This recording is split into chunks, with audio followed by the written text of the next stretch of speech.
परछाई एपिसोड 189। अब आगे। युवराज सुहानी का हाथ पकड़कर उसकी आंखों में देखते हुए कहता है, मैं तुम्हें बताना चाहता हूँ कि उस रात क्या हुआ था जो मुझे ऐसा फैसला लेना पड़ा। सुहानी युवराज की बातें सुनकर हैरान थी। वो कब से इस सवाल का जवाब जानना चाहती थी। सुहानी सवालिया नजरों से युवराज की आंखों में देखने लगती है। युवराज सुहानी का हाथ थामे हुए उसे अपनी बात कहना शुरू करता है। वो सुहानी को बताता है कि उस रात क्या हुआ था जब उस साय ने युवराज को विशिंग वेल के अंदर खींच लिया था। युवराज का उस कुएं के अंदर जाना, पद्मिनी और उस साय की लड़ाई और युवराज की शक्तियों की वजह से पद्मिनी का घायल होना। युवराज सुहानी को सारी बातें बता देता है। युवराज की बात सुनते हुए सुहानी की हैरानी बढ़ती जा रही थी और उसकी आंखों से लगातार आंसू बाहर आ रहे थे। अब उसे समझ आ गया था कि युवराज इतने सालों तक उससे दूर सिर्फ इसलिए था क्योंकि उसे सुहानी की जान की फिक्र थी। युवराज सुहानी की बाहों को पकड़कर उसकी आंखों में देखते हुए कहता है, मैं जानता हूं कि मैंने तुम्हारे साथ बहुत गलत किया है, लेकिन मैं बस तुम्हें खुद से प्रोटेक्ट करना चाहता था। ये कहते हुए युवराज भी इमोशनल होने लगता है। सुहानी नम आंखों से एकटक युवराज को ही देख रही थी। सुहानी को देखकर युवराज उसे गले से लगाने के लिए आगे बढ़ता है, लेकिन तभी सुहानी युवराज के चेस्ट पर मारकर उसे पीछे की तरफ धकेल देती है। युवराज को सुहानी से इस रिएक्शन की उम्मीद नहीं थी। युवराज हैरानी से सुहानी को देखकर कहता है, ये तुम क्या कर रही हो। सुहानी युवराज के चेस्ट को फिर से मारकर उसे पीछे धकेलते हुए कहती है, मुझे प्रोटेक्ट करने की कोशिश कर रहे थे। ऐसे कौन प्रोटेक्ट करता है। अगर आपके चले जाने की वजह से मैंने सुसाइड कर लिया होता तो फिर आप मुझे कैसे प्रोटेक्ट करते। ये कहते हुए सुहानी नम आंखों के साथ गुस्से में युवराज को पुश करती रहती है। सुहानी के ऐसा करने पर युवराज पीछे जाते हुए कहता है, अरे लेकिन मेरे पास और कोई चॉइस नहीं थी। मुझे लगा था कि मेरे साथ रहने से तुम्हारी जान को खतरा होगा। सुहानी उतने ही गुस्से के साथ कहती है, एग्जैक्टली। आपको लगा, आपको पता नहीं था। द ग्रेट युवराज दीवान इतना बेवकूफ़ भी हो सकता है कि किसी की अधूरी बात सुनकर ही अपनी बीवी को छोड़ देता है। युवराज सुहानी को रोकने की कोशिश करते हुए कहता है, आई एम सॉरी ना। मैं जानता हूँ कि मैं गलत था, लेकिन अब मैं तुमसे माफ़ी ही मांग सकता हूँ। सुहानी पीछे मुड़कर कहती है, मुझे नहीं करना आपको माफ़। इससे तो अच्छा होता कि आपको किसी ने पोजेस किया होता।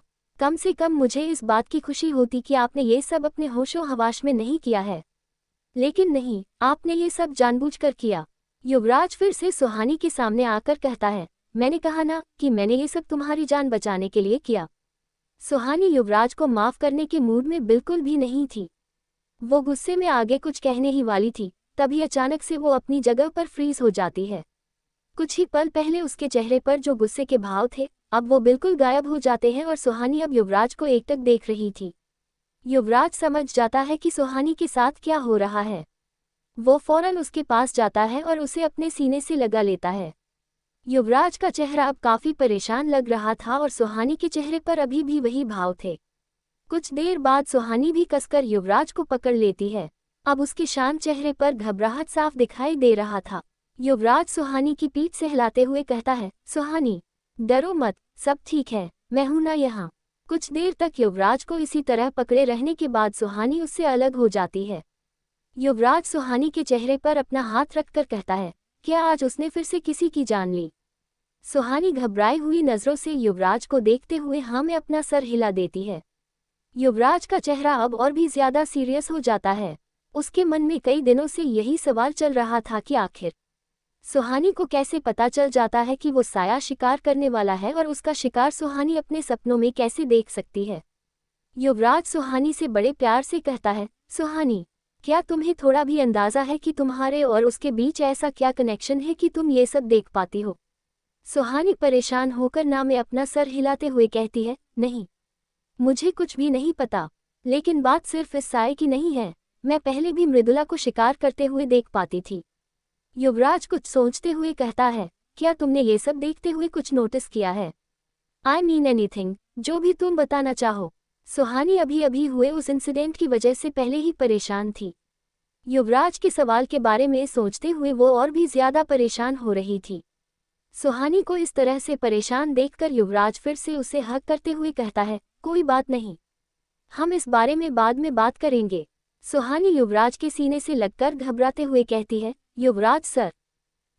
युवराज सुहानी के सर को सहलाते हुए कहता है, सुहानी आगे कहती है, कहीं ये सब मेरी वजह से ही तो नहीं हो रहा है। जो सवाल इस वक्त सुहानी ने युवराज से किया था, वही सवाल पिछले कई दिनों से युवराज को भी परेशान कर रहा था।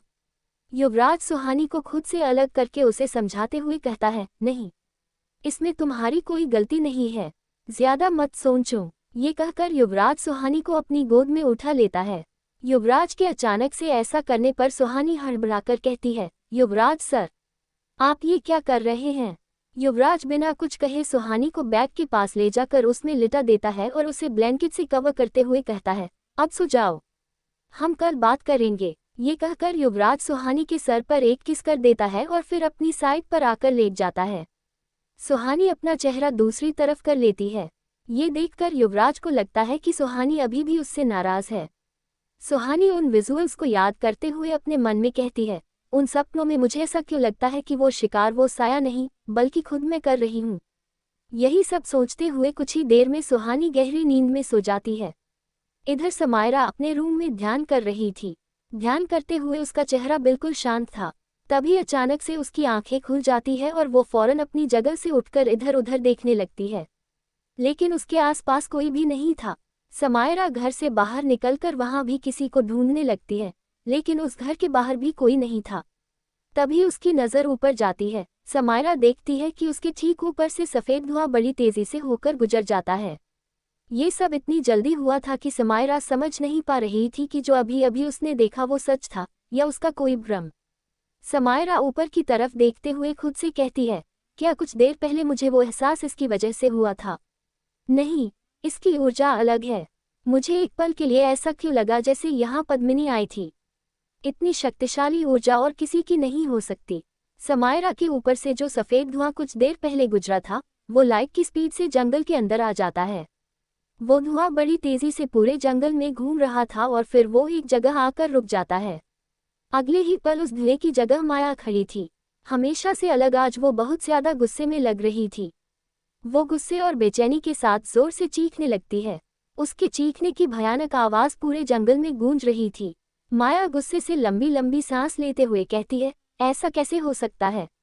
आज तक कोई भी मेरे हाथों से बच नहीं पाया है, लेकिन वो औरत मुझे कैसे बच सकती है? बस एक बार वो मेरे सामने आ जाए, अब की बार मैं उसे जिंदा नहीं छोड़ूंगी। माया को अंदाजा नहीं था, लेकिन उससे काफी दूर पहाड़ी पर पद्मिनी खड़ी थी, जो हल्की मुस्कान के साथ जंगल की तरफ ही देख रही थी। पद्मिनी को देखकर ऐसा लग रहा था कि वो इतनी दूर होने के बाद भी न सिर्फ माया को देख सकती है बल्कि उसकी सारी बातें साफ साफ सुन भी सकती है। इस वक्त पद्मिनी के चेहरे की मुस्कान की वजह माया की वो बातें ही थी।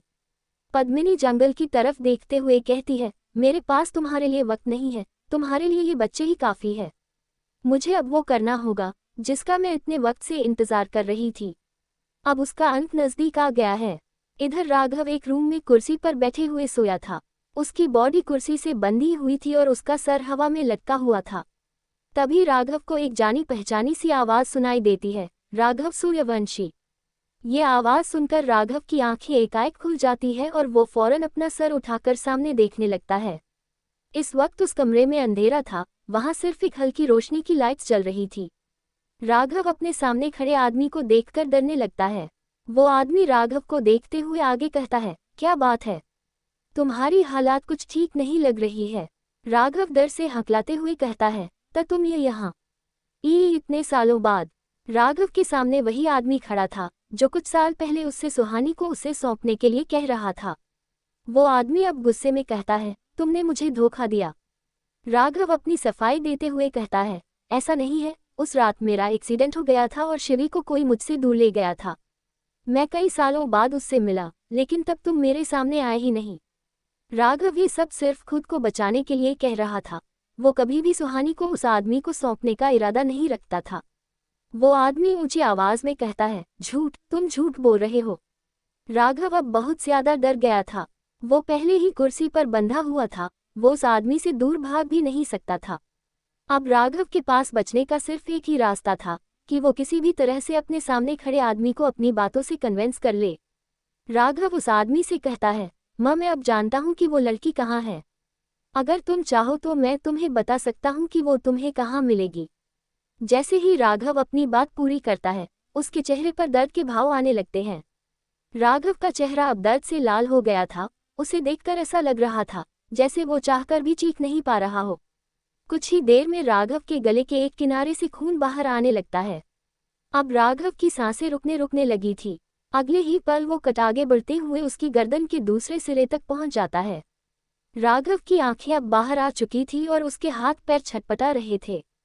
कुछ देर बाद इसी तरह तड़पने के बाद राघव की आंखें बंद हो जाती है और उसकी बॉडी भी शांत हो जाती है। सामने खड़ा आदमी राघव की लाश को देखकर कहता है, उस तक पहुंचने के लिए मुझे अब तेरी जरूरत नहीं है। एपिसोड 190। अब आगे। सुबह के 4 बजे थे। युवराज और सुहानी अपने रूम में सो रहे थे। तभी युवराज का फोन बजता है और उसकी आवाज से युवराज की नींद खुल जाती है। युवराज बड़ी तेजी से उस फोन का साउंड कम करता है जिससे सुहानी जाग न जाए। लेकिन युवराज के ऐसा करने से पहले ही सुहानी की नींद भी टूट जाती है। युवराज देखता है कि उसके मोबाइल में उसी गॉड का कॉल आया था जिसे उसने राघव की सेफ्टी के लिए लगाया था। युवराज को अब किसी अनहोनी का अंदेशा होने लगा था। वो बिना देरी किए फोन उठाकर धीमी आवाज में कहता है, क्या हुआ? फोन से उस गॉड की घबराई हुई आवाज सुनाई देती है, सर वो राघव। युवराज बहुत स्ट्रिक्टली कहता है, जल्दी बोलो। युवराज के गुस्से से वो गॉड और भी ज्यादा डर जाता है। वो घबराते हुए कहता है, सर राघव इज डेड।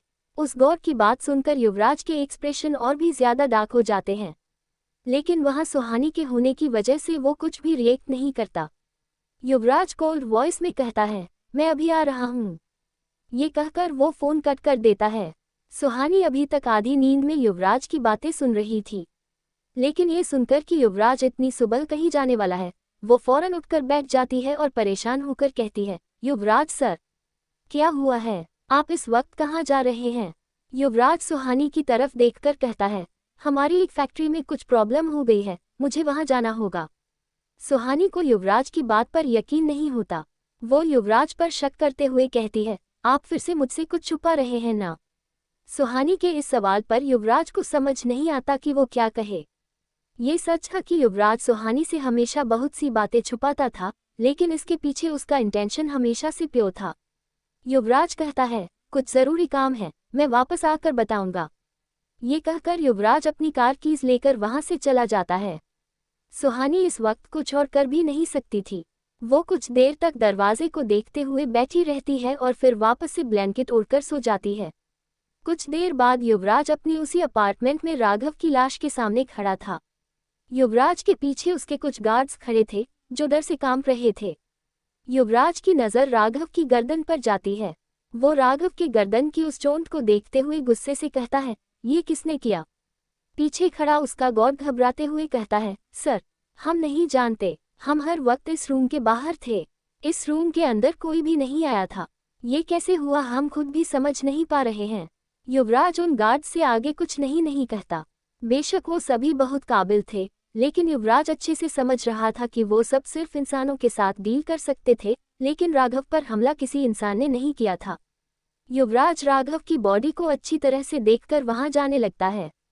वो दरवाजे के पास रुककर उस गॉड से कहता है, इसे ठिकाने लगा देना, और फिर उस अपार्टमेंट से बाहर चला जाता है। उस अपार्टमेंट से बाहर आने के बाद युवराज विक्रम के पास जाता है। विक्रम युवराज की कैद के बीच जमीन पर बैठा था। वो बिल्कुल बेहाल लग रहा था। युवराज ये देखने आया था कि कहीं विक्रम उसकी पकड़ से भाग तो नहीं गया है। उसे शक था कि राघव को विक्रम ने मारा होगा, लेकिन विक्रम अभी भी उसकी कैद में था। विक्रम को अपनी कैद में देखकर युवराज को समझ नहीं आता कि आखिर राघव का मर्डर किसने किया होगा, क्योंकि इसकी नज़रों में अभी उसके सामने सिर्फ 2 दुश्मन थे, वो साया और वो औरत माया। और वो दोनों ही उस तरह से लोगों को नहीं मारते थे जैसे आज राघव को मारा गया था। युवराज को अब शक होने लगा था कि शायद अब उनका एक और दुश्मन आ गया है और राघव को विक्रम ने तो बिल्कुल भी नहीं मारा है। वहीं विक्रम अपने सामने युवराज को देखकर काफी ज्यादा डर गया था। विक्रम घबराते हुए युवराज से कहता है, तुम इस वक्त यहाँ क्या कर रहे हो? युवराज बिना किसी एक्सप्रेशन के कहता है, वो तुम्हें अभी पता चल जाएगा। युवराज ने इतना ही कहा था तभी समायरा वहां आ जाती है। समायरा को वहां देखकर विक्रम का डर लगभग दोगुना हो जाता है। समायरा विक्रम को देखते हुए कहती है, ये अभी भी यहाँ है, इसका मतलब राघव को इसने नहीं मारा है। युवराज सीरियस होकर कहता है, अब हमारे सामने एक और अनजान दुश्मन है। समायरा कहती है, तो अब आगे क्या? युवराज कहता है, अब बारी बारी हमें सबको खत्म करना होगा। समायरा युवराज के कहने का मतलब समझ जाती है और उसकी तरफ देखकर कहती है, तो ठीक है, फिर शुरुआत इसी से करते हैं। समायरा की बात सुनकर डर से विक्रम की रूह कांप जाती है। वो डरते हुए उनसे कहता है, तुम लोग मेरे साथ ऐसा नहीं कर सकते। मैंने समायरा की जान बचाई है। तुमने कहा था कि तुम मुझे आज़ाद कर दोगे। युवराज विक्रम की बातों का कोई जवाब नहीं देता। समायरा युवराज से कहती है, क्या तुम आखिरी बार इससे कुछ कहना चाहते हो? युवराज विक्रम से अपनी नज़रें हटाकर कहता है, बिल्कुल भी नहीं। विक्रम को अब समझ नहीं आ रहा था कि वो खुद को बचाने के लिए क्या करे। वो गिड़गिड़ाते हुए समायरा से कहता है, मेरे साथ ऐसा मत करो, मैंने तुम्हारी जान बचाई है। समायरा विक्रम की तरफ अपना हाथ बढ़ाते हुए कहती है, हाँ, लेकिन मेरी जान को खतरा भी तुम्हारी वजह से ही हुआ था। और वैसे भी अब जो मैं तुम्हारे साथ करने वाली हूँ वो मैं कब से करना चाहती थी। वो क्या है ना, ये तंत्र मैंने सिर्फ सीखा है। तुम बहुत लकी हो कि इसका पहला प्रैक्टिकल मैं तुम पर ही करूंगी। समायरा के ऐसा कहने के बाद उस रूम में विक्रम की चीखने की आवाज़ें गूंजने लगती है। दोपहर का वक्त था। एक बड़ी सी बिल्डिंग के सामने एक ब्लैक कलर की कार आकर रुक जाती है। उस कार से युवराज और सुहानी बाहर आते हैं। युवराज सुहानी के पास आकर कहता है, तो अंदर चलें। सुहानी पूरे एटीट्यूड के साथ कहती है, यहाँ हम कॉम्पिटिटर्स हैं, तो आपको मेरे साथ इतने अच्छे से बिहेव करने की ज़रूरत नहीं है। आपकी जिद की वजह से मैं यहाँ आपके साथ आई हूँ, लेकिन यहाँ हम कम्पीट करने वाले हैं। युवराज हल्की स्माइल के साथ सुहानी के चेहरे को देखते हुए कहता है, तुम मेरी वाइफ हो, कोई कम्पिटिटर नहीं। अगर तुम चाहो तो बिना प्रेजेंटेशन के मैं तुम्हें ये प्रोजेक्ट दिला सकता हूँ।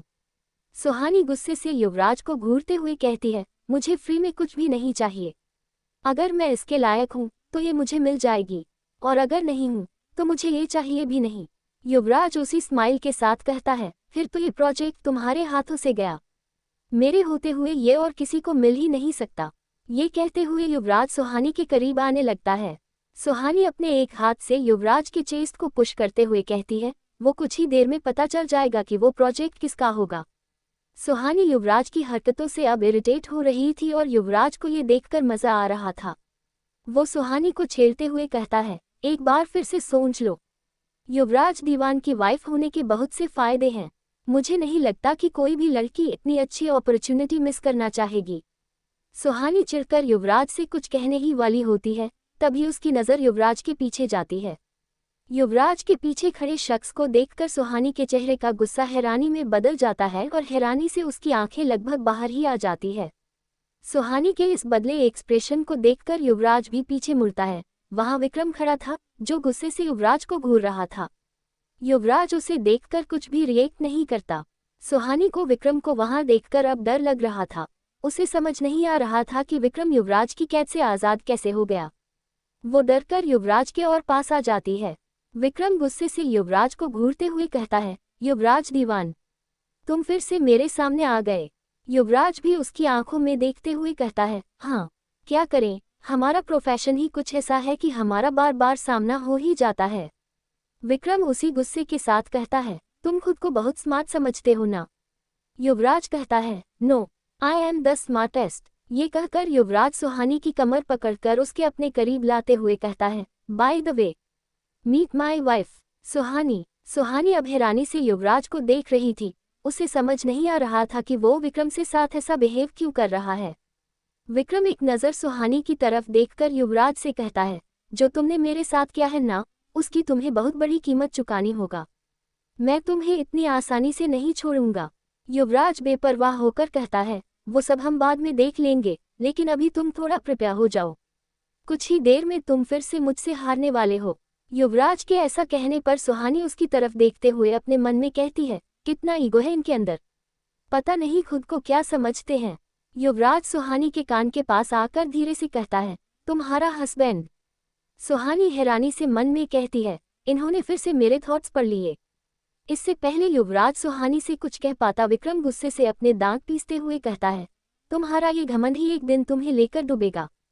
ये कहकर विक्रम उसी गुस्से से एक बार सुहानी की तरफ देखता है और वहां से चला जाता है। सुहानी अब बहुत कंफ्यूज हो गई थी और उससे भी ज्यादा डरी हुई थी। उसे समझ नहीं आ रहा था कि युवराज ने विक्रम को इतनी आसानी से जाने क्यों दिया। सुहानी को देखकर युवराज समझ जाता है कि इस वक्त उसके दिमाग में क्या चल रहा है।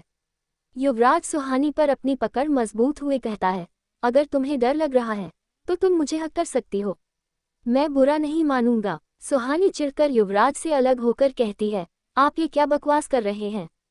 युवराज सुहानी को चिढ़ाते हुए कहता है, क्या हुआ, वैसे भी तुम डरकर हमेशा मेरे ही करीब आती हो। सुहानी इरिटेट होकर कहती है, युवराज सर, आपका दिमाग खराब हो गया है क्या, आप ऐसे बिहेव क्यों कर रहे हो, और वो विक्रम यहाँ क्या कर रहा है, उसे तो आपने पकड़ कर रखा था ना, क्या आपने उसे आज़ाद कर दिया। युवराज कहता है, बिल्कुल नहीं। सुहानी परेशान होकर कहती है, तो फिर ये ऐसे खुले में क्यों घूम रहा है और आपने इसे इतनी आसानी से जाने क्यों दिया।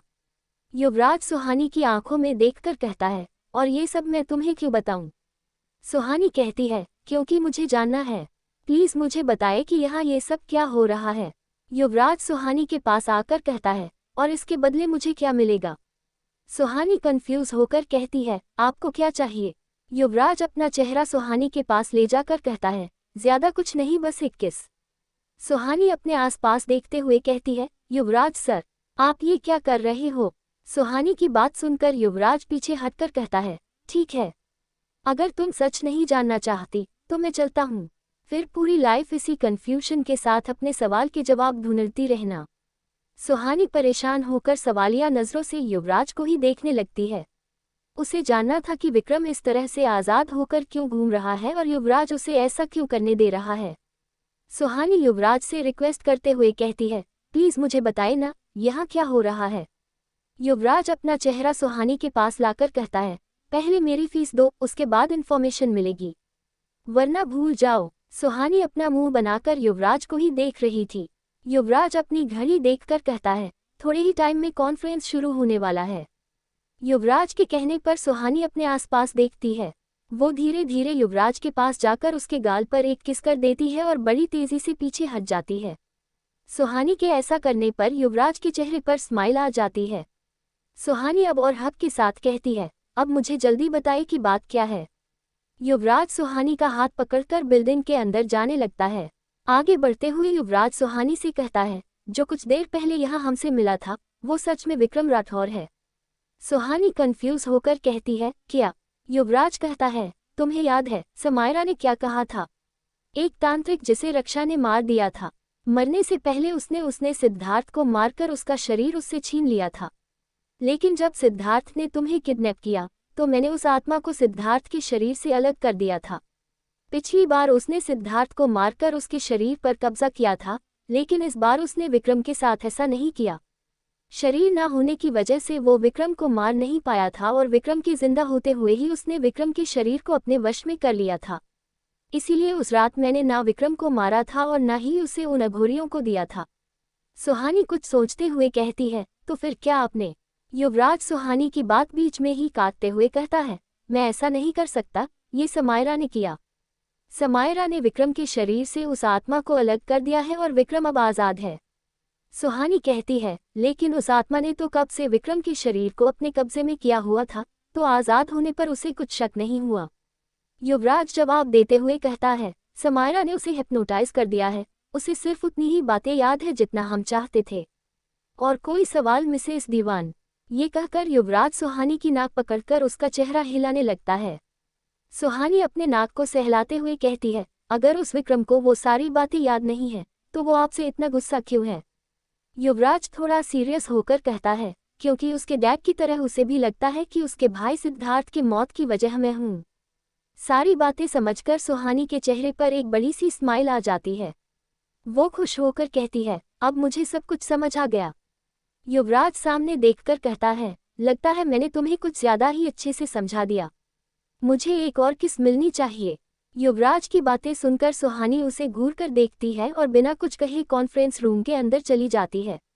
सुहानी के अंदर जाते ही युवराज के चेहरे की स्माइल गायब हो जाती है और वो अपने मन में कहता है, अगर मेरा अंदाजा सही है तो राघव को उसी ने मारा है जो कुछ सालों पहले उससे सुहानी की डिमांड कर रहा था। जरूर ये बात सीधे सीधे उस साये से जुड़ी है। आई एम श्योर अगर उसने राघव को मार दिया है तो अब वो खुद सुहानी तक पहुंचने की कोशिश जरूर करेगा। आगे की स्टोरी अगले एपिसोड में।